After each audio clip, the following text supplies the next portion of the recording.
Assalamualaikum and good morning, ladies and gentlemen. Welcome to the final day here at the Malaysia Tech Month 2021. We're coming to you live virtually with the theme Malaysia, the heart of digital ASEAN. My name is Hasro. I'll be your host for today, just as I have for the whole month. It's an absolute pleasure to welcome all of you one last time on this beautiful Monday morning, 30th of August 2021. I'd like to thank all in attendance for taking time off to join us today on this virtual platform, enabling us to connect even in these unpredictable times. So, the Malaysia Tech Month 2021, or MTM 2021, was launched by the Malaysian Digital Economy Corporation, MDEC, throughout the month of August as a virtual month-long curation of electrifying digital and technology keynotes, workshops, discussion panels, and business matching sessions. It features distinguished groups of local and international industry speakers and investors to share their expert thoughts and experiences in the 4IR digital economy. MTM 2021 brings you exciting programs that shine the spotlight upon digital ecosystem leaders and creators, leading-edge companies, as well as talents, enabling all stakeholders to discover new perspectives on domestic and global trends in artificial intelligence, drone tech, data analytics, fintech, Islamic fintech, e-commerce, agtech, creative games and animation, and not forgetting the digital workforce. Before we move on, allow me to convey some housekeeping guidelines. Number one, any questions for our speakers, you may submit them via the Q&A comment box. Number two, meeting and chat rooms for attendees are available for your networking convenience. Number three, please also complete the survey for each of the sessions as we strive to continuously serve you better. And number four, should you require any other form of technical assistance, please chat with our admin on the virtual platform. Thank you. Therefore, without further ado, join me in welcoming the first session of the day, Welfare Impact of Technology Adoption, the Rakyat story. Technology has helped us all in many ways, more than one, throughout these trying times. This panel could vouch for that. Moderating this session is Raymond Siva, Senior Vice President, Investment and Brand, and Chief Marketing Officer of Malaysia Digital Economy Corporation. Over to you, Raymond. Selamat pagi and good morning again, Encik Asrul. Morning. I didn't get the memo today on the baju. You're getting even better than your previous grey and white batik. Thank you, Asrul. And yes, ladies and gentlemen, we have come to the end. 1 month of tech and digital content. Can't believe we started on the 29th of July and here we are, the 30th of August. It's been a fest, a real curation of many topics according to digital. You know, we started the first week on investments, second week on adoption, third week on talent. Last week was fantastic. We had a session on disruptors, startups, Islamic digital economy and games. And today we want to talk about what do we have tech and digital for? What's the end game for getting into digital and tech adoption or technology innovation, right? Is it for profits? Is it for stakeholder benefits? Or is it for the greater good, for the world, for the society that we live in? And really this panel will talk about, or will try and raise some of the issues about the welfare impact on technology adoption, right? So I wouldn't want to say welfare impact, but more on societal impact, right? On the well-being of society and how we use technology and digital to achieve that. And today with me, this morning, I think we have a really strong panel that's able to speak to this.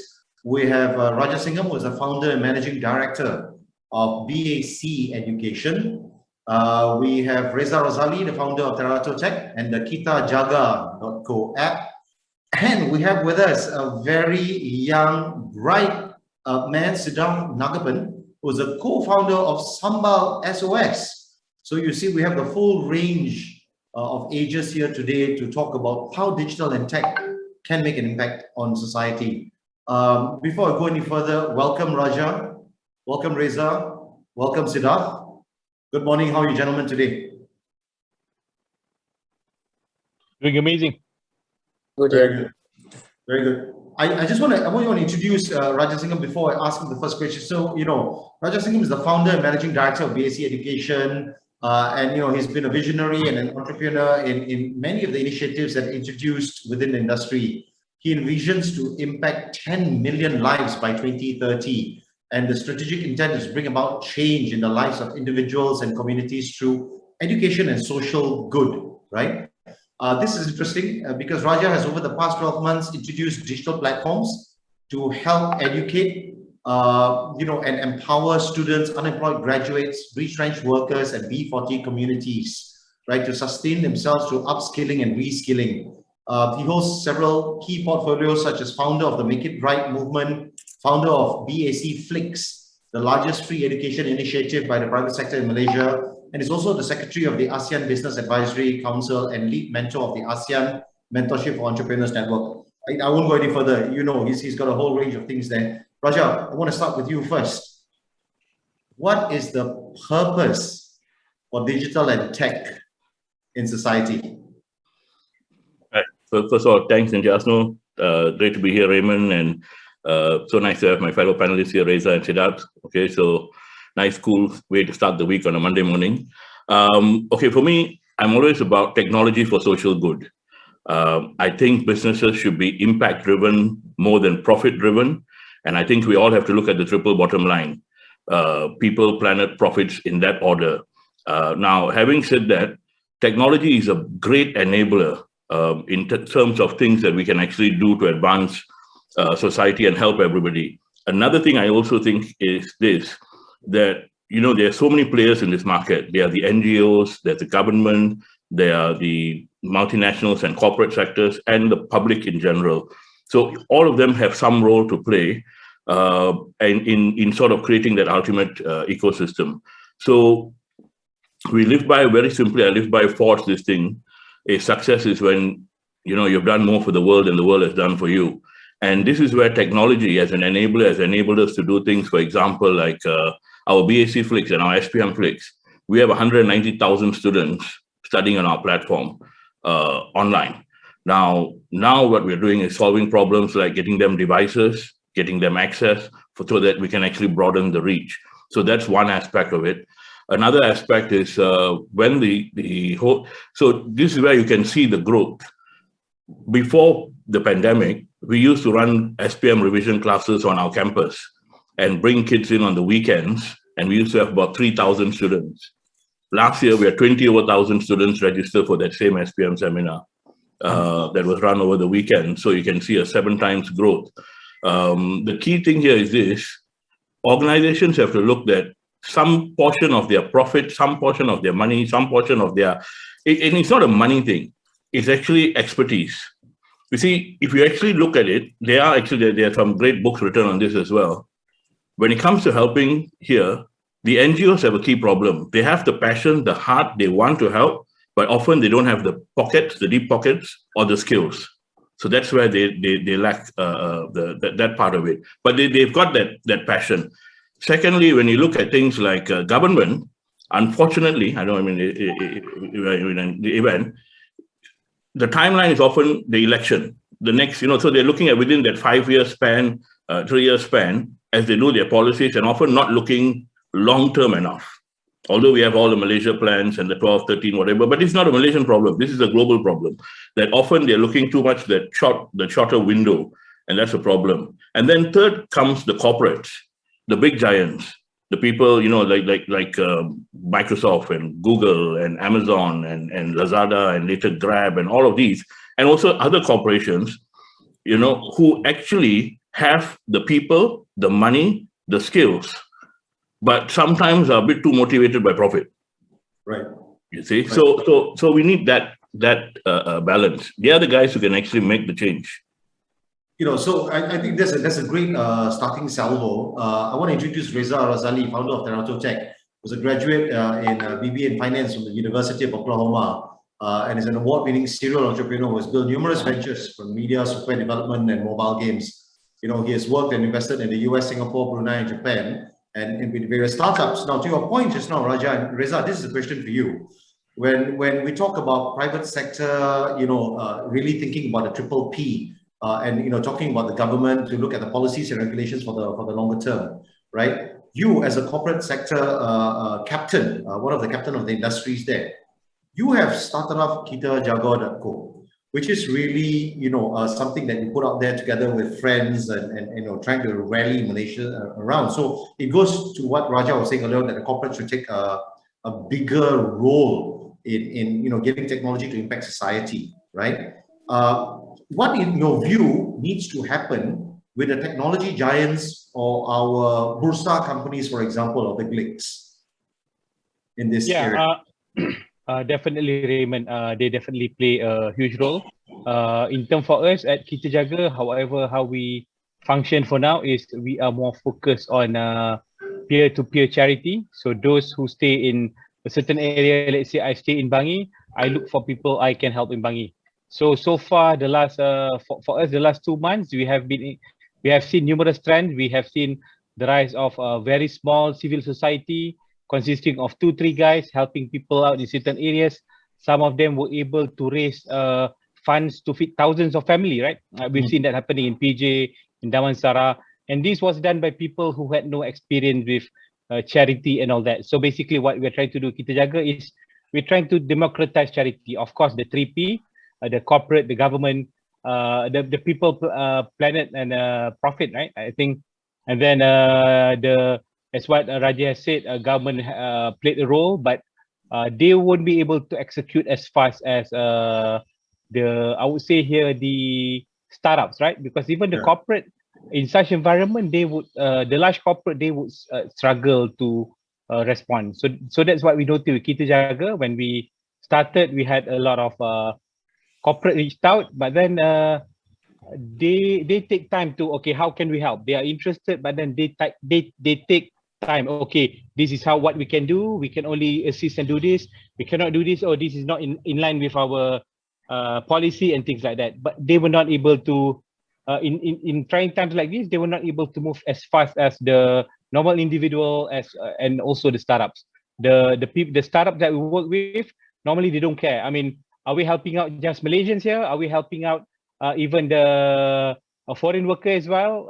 They have no issue of able to deploy the fund for foreign workers, in which large corporate, some of them had that issues, right? So for us, we are working with a few corporate. For example, one of the most beautiful collaboration we did was with Asia. That was because they came in and say, let's do this. So we talk, and within 1 week we execute. But we also have discussion with numerous corporate player. They spoke to us, and then they had to sit on it because they had to get approvals and things like that. So even to help people in dire needs take time for a lot of corporate, because I think, but once they figured it out, the best thing is, once they figure it out, they will be able to provide the most impact to all these programs, I believe. So I want to take something from the both of y'all, which is, technology to enable us to reach out to society and the speed of execution, right? And here we have a young gentleman, Sidharrth Nagappan, who's the co-founder of Sambal SOS, right? So Sidharrth is a co-founder, like I said, we're on a platform that crowdsources aid data from across the nation, right? A young Malaysian gentleman with his group of, fellow Avengers, making a change in the Malaysian, aid scene. He's also the technical lead at the Google Developer Students Club, where he builds and maintains tools used daily while contributing to workshop content, right? So, Sidharrth, you're the youngest here, right? And the speed of execution, as you heard the two panelists earlier on, you came up in response to the Bendera Putih, you and your friends, push this up. Now, walk us through a little bit about how fast you and your friends managed to pull it up and what triggered this endeavor. So essentially, the period from inception to deployment was just around 4 days, and we were able to release the first prototype in just 2 days. And in 4 days, we went out to the wider community. So it was mainly motivated because there was a lack of data centralization. Many people were sending out their own hotlines. People were tweeting saying that if you need help, then send a message to this WhatsApp number or call this hotline. Different MPs, different MNCs, organizations, they were all collecting their own data. But the problem is, the data was scattered. Everyone was collecting their own lists. It wasn't centralized. And so only a selected group of people, actually had the ability to help, because others didn't know where people who needed help lived. So we thought, what if, people itself could crowdsource this data onto one map, and those nearby could really deploy aid as soon as possible. So really sort of centralize everything, put it on a map, and then let the ordinary people, come in and take charge, instead of just letting a few entities like MPs or organizations lead the charge to deploy aid. So while large-scale initiatives that are deployed by companies, they are quite useful. The biggest impact can only be driven by ordinary people who live nearby, and that's the fastest way to get help. So that was the primary motivation behind us building a Sambal sauce. Up until now, we have 35,000 users, and at our peak, we were getting around 20,000 page visits a day. And we've really seen stories where people have been helped almost immediately. So they put out a report, and within 2 hours, they get like 5 phone calls from people living nearby asking, what do you need? And community-driven development is what enabled this. And there's no way other organizations and CSR initiatives are even nearly as fast as the power of ordinary people. That's brilliant. I mean, that's just brilliant, right? And I think that's where we're missing a lot. And when we talk about digital and technology, it's the data that is driving the use and the solutions to be built for the benefit of the people, right? So Sidharrth, I think that's fantastic. And I hope that this will go on to bigger and better things, because there's really a need for this. But then again, Raja and also Reza, jump in here. You see, so what we're doing right now here, and I think what Sidharrth has said was brilliant, right? Collect the data, get the nearest people, the hyper-localization of aid moves fastest. And what you're doing, Raja, is really to say, no, let's look at capacity and capability building as well. Yes, the Bendera Putih is needed, but then you have also a range of other programs that say in the longer term, if we do not migrate and use digital tools as an enabler, society will not be able to catch up. There will be a larger divide. What is your take, and what are you doing around that? Okay, since we were talking about food aid, we started a food aid thing about 2 months ago, which took us a couple of days to about 5 days to get running, called Free Makan. So in that process, we've managed to give out meal provisions for more than 2.25 million meals to 90,000 people. So it gives them about 2 weeks provisions for meals. So in our case, what happens is we started with Klang Valley, and then we pushed out. And with the Bendera Putih, because I think ultimately we need complementary solutions. You see, sometimes a lot of the guys who are really hardcore poor, the B40s, the Aurang Aslis, they don't have apps. So they can't reach out. They can only reach out through phones, maybe make a call, maybe, WhatsApp. So we ultimately, what we need is, so while we also push on the peer support, where they're helping peer, we work with community. So for example, today, we have 1,200 families being given aid for Orang Asli families across states, across Malaysia. Yesterday, we had 200 families in Sabah, Pulau Gaya, for example. So they take out by sampan and go out. So what we actually feel is this, that ultimately everybody has to come together. You need peer-to-peer. You also need, because what we get a lot is we get tons of donations from big corporations. We get money coming in from big corporations. We get food supplies running into millions, that are coming in now that have been pledged over the year. So, and then we even do things, for example, like the Bendera Putih. Within 24 hours, when we put out our Bendera Putih sort of thing, we had 5,000 over individual requests.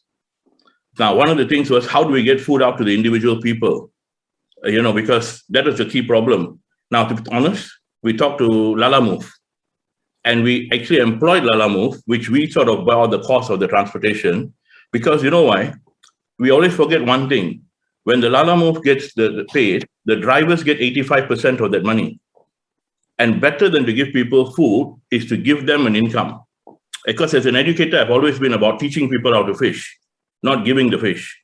You see, now we are in an emergency situation where we need to give the fish. So ultimately what happens is all these drivers get paid. So we go by zone, say Kajang, Puchong, Rawang, and all. So the guys come in the morning, pick up all the bags, go in, and then deliver within that zone. So the cost becomes a lot less. So this is where what I'm saying is we need multiple solutions. Kita Jaga, Sambal Sauce, there's Free Food Society, Makan Kongsi, and everybody is leveraging off technology and then pooling together. And we've actually managed to now put together about 200 over food banks. what is the next step here, right? Because I understand that, right? And this is Yeah, what we so call our next step is this. Our next step now is we're actually starting to train these people without the food and so on, to get them and offer them free training so they can be upskilled. And then we've also set up, so that the courses are given free through our Project Deep, our Project Entrepreneur. So we teach them how do you open a curry puff stall, how do you open a small stall, sell nasi lemak, so they're at least able to generate an income. Then we also have Jobs for All, which is a platform between us and Perkeso. So it's the first virtual job center. So that place will help them find a job, or we're looking at them setting up their business. And then in the interim, we also set up Reach Out. Reach Out is actually a mental health platform. So it's actually a venture between the National Council of Mental Wellness. Because of depression, anxiety, suicides, and so on, we've actually built a platform so all these people can call up for help. They can WhatsApp, they can message.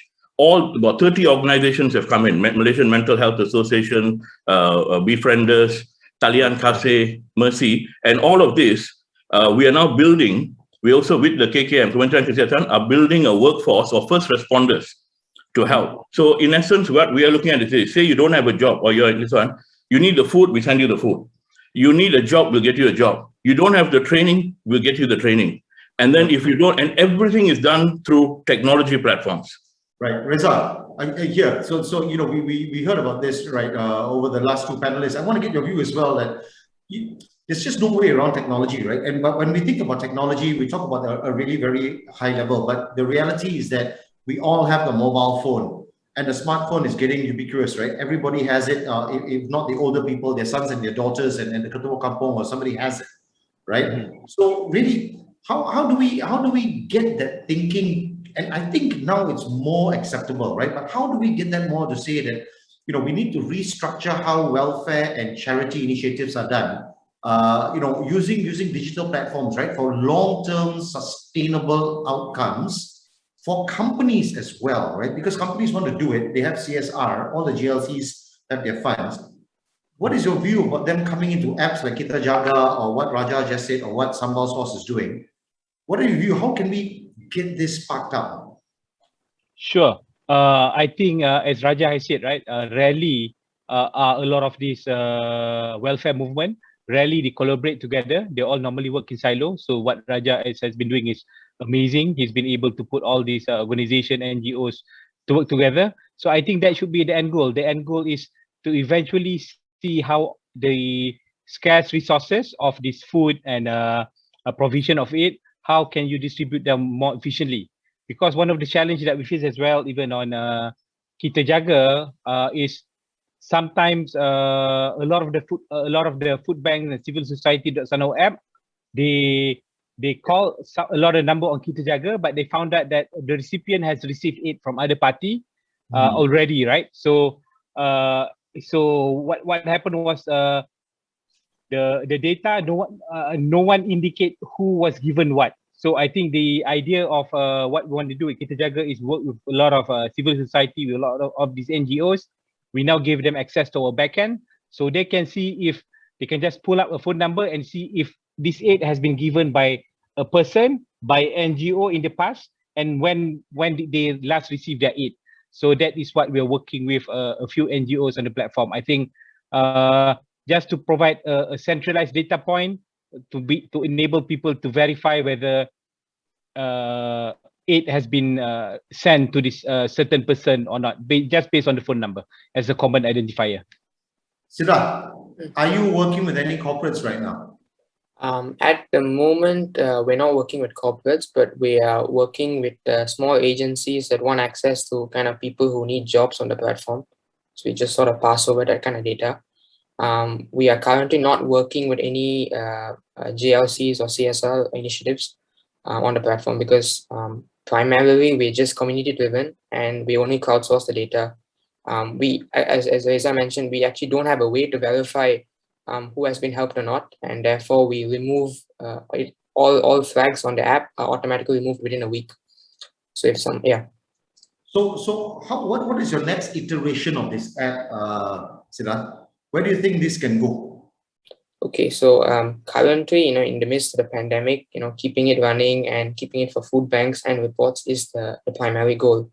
But when the pandemic sort of stabilizes, we're looking into making this a more generic help app.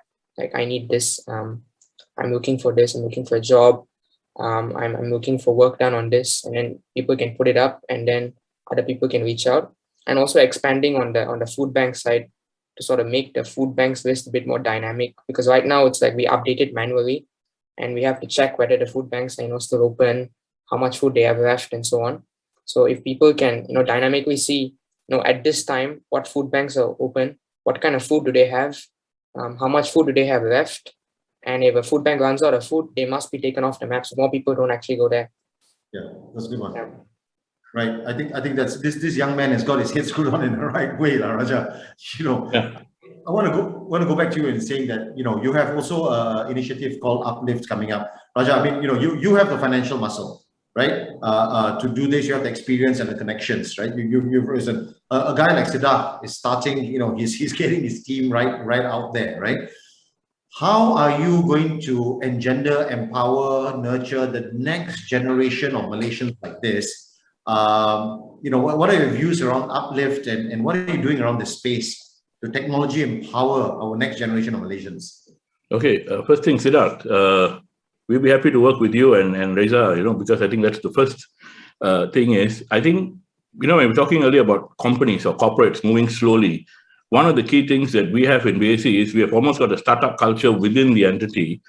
So we launch things within a week, 5 days, 3 days, and we keep multiple. So all these ventures we talked about, Reza, are actually BAC ventures. They're not even outside companies. So whether it's Project D, Project Entrepreneur, SPM Flix, Reach Out, they are things that we do with others, whether it's government or NGOs or others. And we work with WHO, UNICEF, and about 250 NGOs currently as an enabler. So we actually do capacity building, competency building for NGOs and give them the back-end skills, the technology, everything from their logos to their websites to their back-end is done by us, all pro bono. Because I think capacity is our greatest strength is capacity and the competency to deliver and push these organizations to the next level. So even like the food banks that I was talking about, I have a team that's actually taken out the 300 food banks, currently studying with the food banks, seeing which are ad hoc, which are live, which will go on. So one of the things we noticed is everybody's working in silos, and it's often difficult to get people to come on board. And if we look, there are so many problems. Education, early childhood education, the PPR, having problem to access education, PPR where both people are. So there are so many. So what we've done is we've made a list of about 100 problems. And for these 100 problems, we are going to look at technology to solve them through what's called Uplift. So Project Uplift Malaysia is being launched on Malaysia Day this year, September 16. And in addition to the 20 projects that we have, we're bringing in 70 to 80 other projects. And over 12 months, looking at how we, the government, the public, the corporates can sit down and solve these problems. Basically, we want to bring Malaysia back on track using the power of the people, the organizations and government all working in tandem. It's an inclusive, collaborative venture. And so we'll give a simple example. Say if we find a problem, say with education, we will then say, okay, how can we train, say for early childhood, how do we train 1,000 people to become kindergarten teachers? And we would fund that. And these 1,000 teachers can then be teachers in every PPR flat. They can have 2 or 3 of them. And how we can set up a kindergarten there within the PPR flat and offer education. But technology will be used to train these teachers, to recruit these teachers, and then also in the delivery of the programs. And it is going to be very inclusive because we will work with all the government agencies.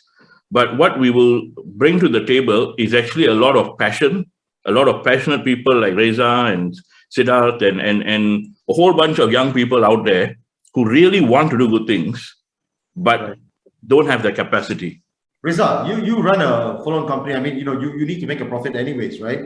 That's important, but people and planet are also key. How do you balance your time? Firstly, number one, with this, because you've got a business growth. But number two, and more importantly, is as well, where's Kita Jaga also going? Like you see the initiatives that have been mentioned by the 2 other panelists as well, right? How do you see Kita Jaga going? Are you gonna, hand it over so that it's crowdsourced and it's run on its own? What next? Sure. The idea around Kita Jaga is, was of course it is a pet project in the company. We consider ourselves as a custodian of the project right now. So we do have resources that we allocated, because beyond the tech, there's a lot of support issues. We even need to, even our Telegram group has 15,000 members. So we need to entertain the Telegram group. We need to entertain our email address. We need to entertain the various MPs and aduns that provide us data of who they have helped on daily basis. So that's what we've been doing today. So that requires a bit of support. From our end, we look at ourselves as a custodian of this project. We want to scale it. We want to turn it into possibly a DAO, a decentralized autonomous organization, something which we can scale beyond Malaysia. In fact, we are launching this in the Philippines by the 1st of September. So we have some partners in the Philippines that's looking to launch this, because Philippines is undergoing its lockdown right now, a massive lockdown. So something like this will be useful in that market as well. And also before this, we have a lot of requests from Saudi, from Bangladesh, from Indonesia, from Thailand. So our aim is to turn it into a DAO and possibly a software which can possibly be used by those who are looking to run peer-to-peer charity worldwide. That's the goal of this project. Fantastic. Sidharrth, your what do you call it, colleagues or your batchmates in university and all that, your friends throughout Malaysia, right? I want to know, because you came up with this, you came up quick. Of course, you've got a technical background, so it was quicker for you to adopt this. But what's happening in the other parts of the universities, and what is the appetite for your friends to get into technology for good? So we have a bunch of hacker maker clubs within the university, right? And that's where I actually met my other two friends, much early on in my university career, and we actually built the app together. So a lot of these hacker maker groups within the campus, encourage self-driven projects, side projects, and so on. So we really try to foster programming skills among freshmen in university. And when you have these sort of skills, then when you have ideas like this, it's a bit easier to implement it, because you can sort of start mobilizing the team together. You have a clear technical workflow of the matter, and you're also able to scale it, to be used by a lot of people. So I think these hacker maker groups are quite fundamental to growing technical skills within any university. Yeah. And so these hacker maker groups are mostly coders, programmers, or also digital marketeer. I mean, guys who want to do marketing. Is it a mix of things, or mostly more technical sort of people in there? These sort of groups are mostly technical, but there are people that are more inclined to the business angle side of things, and they're also a very fundamental part of any of these teams, because you cannot just put a bunch of technical people together and then they can't figure it out. You need a person with a sort of business angle there to sort of drive the entire thing. Yeah. So Raja, this is important, right? Because from an MDEC perspective as well, we are moving into PPRs, or we have moved into PPR. The campaign is called Saya Digital, and really to your point, for example, PPR Hileran Ampang, there are 5,000 families. 5,000 families. That's huge, right? From different strata of society, some been there for years as well, right? So to what Sidharrth also just said earlier on, I think baseline understanding of tech, whether it's through social commerce, which is your handphone, WhatsApp, right, where you can do a lot of things these days, to a little bit higher, where you have basic level programming, building websites, which are all crowdsourced nowadays, right? You have Wix and many others out there. Raja, I really feel that what you're offering right now across the spectrum of ages, right, with these free courses and so on, how do we further push that across Malaysia, or is it a very Klang Valley centric initiative? Yeah, let me explain that. Actually, we are running across Malaysia. So one of the things we've done is, for example, we have trained a few thousand women, single mothers, in how to set up business. Also things like how to set up, their own Instagram page, their Facebook page, to run their business. So what happens is, earlier we were working with an organization called Tech Outreach Women of Will. We've done about 2,000. Previously, under our Make It Right movement and skills, we did another 1,000 women. So we actually train them on things like, they come in for classes. Now it's all online. And we explain to them, for example, how to set up your Instagram account, how to set up your product, how to brand your product, how to price your product, how to run a business. And then they're given not a lot of money, just 2,000 ringgit, which is interest-free, but they can set up a small venture. They then pay back the money over 18 months, 30 ringgit a week. And every Friday, they sort of have a meeting. So if the women are in Rawang or they're in Ipoh or in Johor, they then have a meeting with we pick a few champions or leaders. Because even if there's, say, 50 women in, say, an area like Kluang or an area, like they say, you will find there will be 4 or 5 who are actually quite entrepreneurial and who have been able to do stuff. So in all of these cases, the idea is we build these women into community sort of businesses and then help them increase their income, and then they can support their families. So our solutions are always very holistic. So like with PPR, what we are looking at now is this. If you have a PPR with all these families there, now they've got young children, but sometimes to send them for kindergarten, they may not have the money. Now, then the other thing is they also have elderly parents staying with them. So one of the key things, and we've actually proposed this earlier to the government, is to take the flat, their PPR, allocate 1 or 2 areas. So one can become like a mini kindergarten. And then we have batch equipment that can be sent there, and we train people living in the PPR to become the kindergarten teachers. Now, this way, the parents can leave them there and they can be taught. And then for those where the husband and wife are working and they have their grandparents there, who are older, then there's a section there where they can send them for the old folks within the PPR to go and stay. So there's care, and then nurses can be trained. So every one of these things actually creates jobs. It creates opportunities and enables both these parents to work, earn an income, while they know their kids and their parents are being taken care of. And we're bringing the solutions to the PPR flats. And a lot of this can be leveraged through technology to train this staff. So they may not have a full diploma in early childhood, but they could have a 3 to 6 month certificate in early childhood. And your kids are being taught, and the syllabuses are also fully online. So all that content, they got thousands of videos which these teachers are trained to use. So ultimately for us, it's giving food is one part, but I'm always about teaching people how to feed themselves. It's always about, so teaching them how to fish and all these levels of technology as they slowly go up, like access to devices. So many kids don't have computers and it's hard for them to access. So that's one of the big programs we're looking at. What I'm happy about today is seeing, younger people. I like to think that I'm still quite young, but younger people like Reza and Sidharrth and MDEC coming together, because honestly, we need a holistic, collaborative effort on every part. Because a lot of people, I know, because sometimes we approach organizations, they say like, oh, no, we are okay. We ultimately, even government agencies, everybody has to realize that we can only do this together. Right. And Reza, on that note, I think it's really, really important when we talk about Kita Jaga, that we really take care and look at our neighbors, so to speak, right? So they say charity begins at home. And also, I think the nearest people we can help are the people around us, whether it's at work or so. But to that point, to Raja's point, work is no more outside. The workplace has also changed tremendously because of technology. Right, so you can do freelancing. In fact, all of us mostly today in KL and throughout Malaysia are working from home. Right, there's only 20% back to office. Today I saw many more cars on the road, unfortunately, right?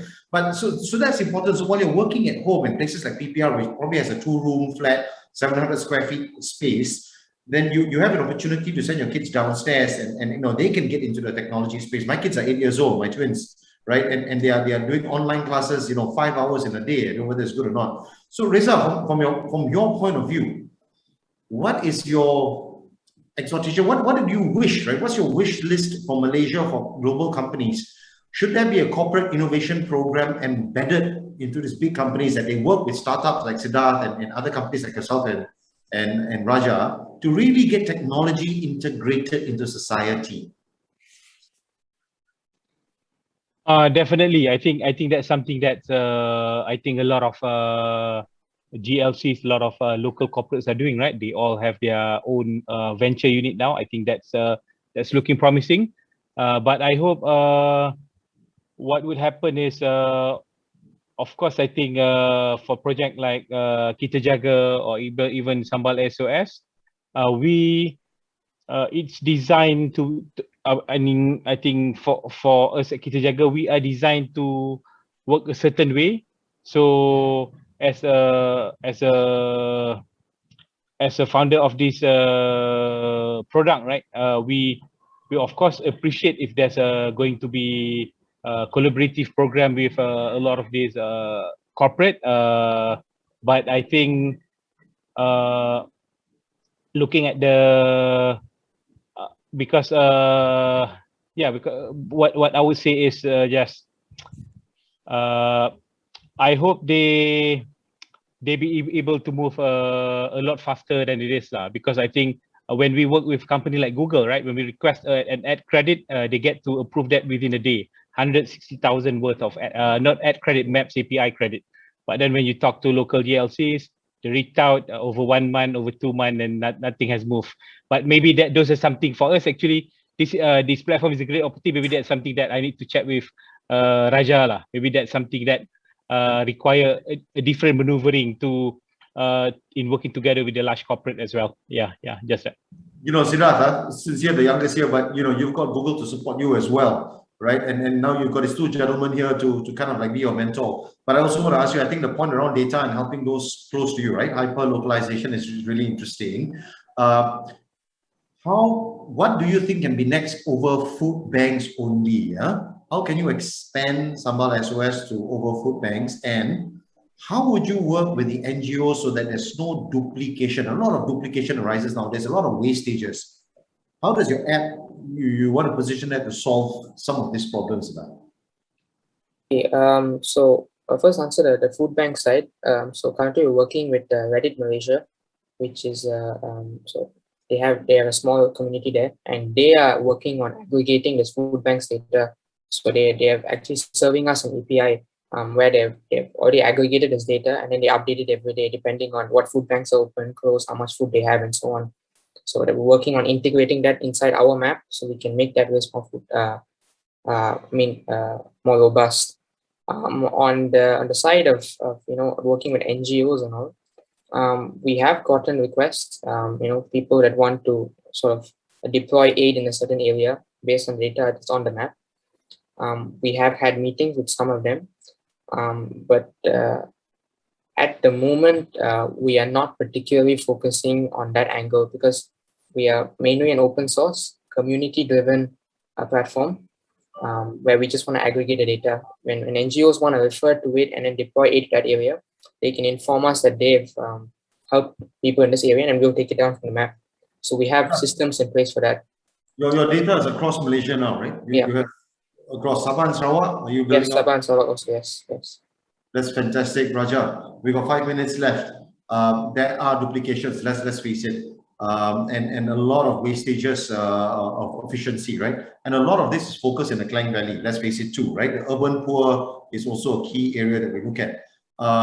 As we close off, what's next from your side? Because you've done a lot over the last 2, 3, 4 years more. What's next with technology and with what you're doing? Okay, for us, we really want to focus on building entrepreneurs, because to me, entrepreneurs create jobs. So helping the startup and then getting more people into entrepreneurship, because that creates job creation. And then we're focusing on building Malaysia's digital workforce. So we've earlier committed to training 10,000 people. We're going to up that number. And in order to get more and more people digitally literate and digitally ready, because I think that's the way to bring foreign companies into the country. And then at the same time, in order to do that, we've got to sort these problems of device, data, and access, and on the education side. So that side will be sorted out. And in the meantime, things like food, duplication, it's there, but as Sidharrth has mentioned, and also Reza, the problem is with this peer support at the moment is often when the aid is delivered, you don't know whether someone asked for, whether he got help, whether it has been delivered, and so on, which is why that side of it has to be worked out. Because, for example, A could have asked for help and we never got it, whereas we find on our basis, because it's community-driven. So if a community leader in the kampong, the penghulu will say, well, I need 30 people in my kampong, I need this. We know we deliver and we know they get the food. But ultimately, I'm saying all these complement each other. So we have to move to a society where the peer-to-peer, and in the systems that if I've delivered, I tick off, I've sent it, or I've received it. Those are simple things to add to the system. I think in the version 2, version 3, they can all be added. But to me, my focus is now going to be on Uplift Malaysia.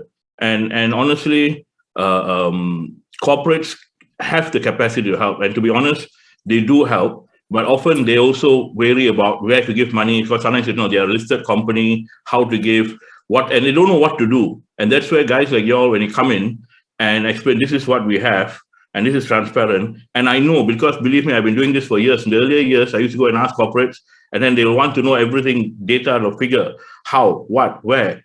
At which point I'll say, no man, I'll just fund it myself. How many people actually attended the online classes? How many people actually did? So like here, if we have this app, and then if they don't know like how many people actually delivered, how many people actually use it, how many people actually receive, they will be scared to give.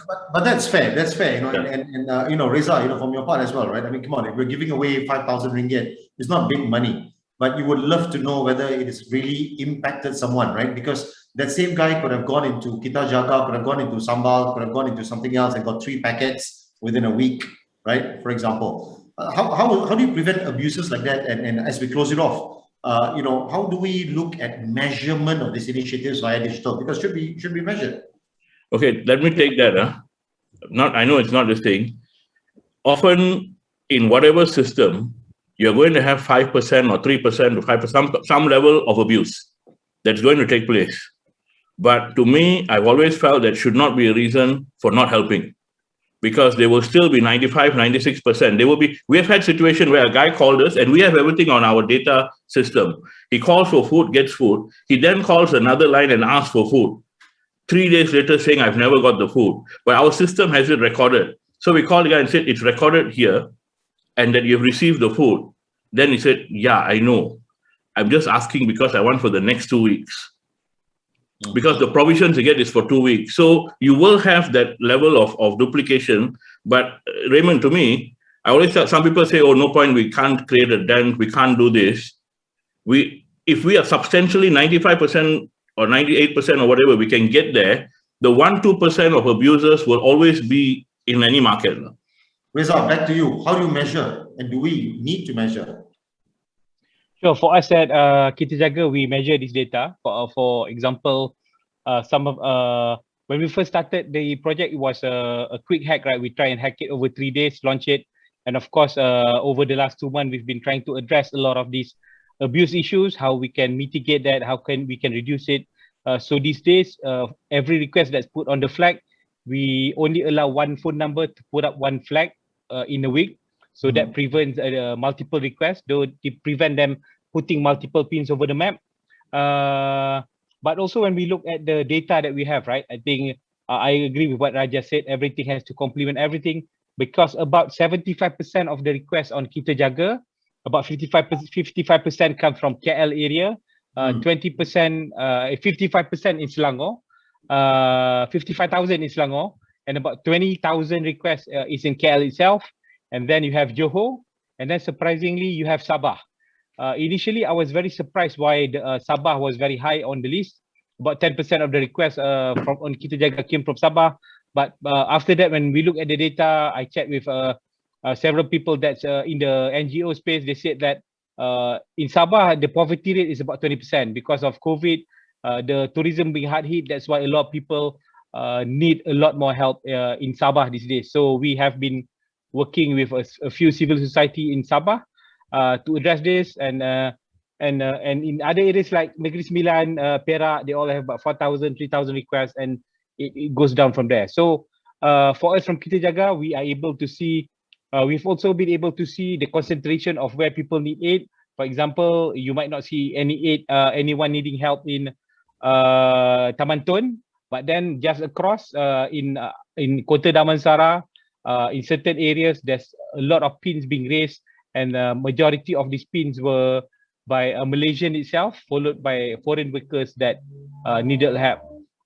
Those are the same data that we've been able to see repeatedly over and over, in which most of the help, most of the requests for help came from the PPRs, and those who wanted to help, most of them came from a bit more affluent areas, right? So those are the data that we're able to see on Kita Jaga. And of course, we are trying to, as I said early on, we are also trying to build a centralized database in which you should be able to verify whether a recipient has requested it elsewhere or has received it as well elsewhere, so you can allocate the resources better later on. Fantastic. I think this data-driven is really the way. I mean, brilliant. I wish this was made more publicly on a weekly basis. And Sidharrth, you are also getting all this data coming in. What do you think about the data that was just mentioned? Do you see some correlation for help coming in from your data points? Yeah, so we tried to do some basic clustering. We took data on a map, we tried to cluster, do some visualizations. We can see over time, over time series analysis, like certain areas, the density goes up. Like Sambal, we had a sudden boom towards the end of July, and then slowly it started going down. But most of the concentration was just in Selangor, and there were some points on the map. But most of the time, we could see these fluctuations. In certain areas, suddenly there'll be a random shoot, like 20 people report for help in a certain area, but within a week it will all go down, and then the concentrations will move. So with this data-driven approach, we can really see how the situation is changing across the country, and how bad the COVID situation is. Sometimes, like when cases shoot up in a certain area, we can actually visualize there's like 5 to 6 more reports in that particular region. And I mean, we can't directly correlate, but we can get some intuition of what's going on. And before I wanted to close off, I also wanted to thank Mr. Raymond and MDEC for getting us the help with the Google Maps, connecting us to the right people at the right time in a dire situation. So I wanted to also point that out. So without that help in 12 hours, when we were almost going to shut down because of Google Maps, you came in and then really helped us at that point. So really, thank you so much. No worries. So, look, I mean, gentlemen, it's been a fabulous discussion. I could go more. I must say thank you so much, Sidharrth. At your age, you've got such a mature mind, and I wish you all the best. I've connected you now to both Raja as well as Reza. Please don't stop here, right? Raja, as the elder statesman and mentor, I think what you're doing is fantastic. And you've already gone across the country. If we can also bring these young minds in together to look at the data points and working with likes of Reza, thank you again for being here on the second time, and what you've done earlier on in the game by pushing this out, Kita Jaga. We must help our fellow Malaysians via tech, and I think the data points that are coming up is going to be critical in terms of efficiency of how we deliver aid and what kind of aid goes to where, right? Rest assured, I'll be in touch with all three of you as we move on with our Saya Digital program as well. Yeah. On that note, Malaysia, tomorrow we celebrate Merdeka, Independence Hari Kebangsaan, and this conversation has been so relevant to how we as a country come together to help each other out using technology and using digital to deliver the benefits to the people. And again, my thanks to all of you from 19 years old, Sidharrth, 20 years old, to Raja is 21 years old, and Reza is slightly older.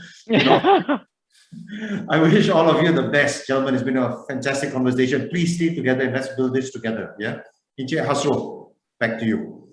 Thank you, gentlemen, for that wonderful discussion to kickstart our morning. People, planet, profits. Truly okay, look forward to catch up with everyone. Take care. Bye-bye. Thank you so much. Thanks. Bye. Truly inspiring efforts by the Rakyat, for the Rakyat on this Eve of Merdeka. Thank you, everyone. We'll now be moving forward to our next session of the day, and it will be beginning very shortly. Do click join session. Please complete the survey for each of the sessions for us to continuously serve you better. See you in a few bits and bytes.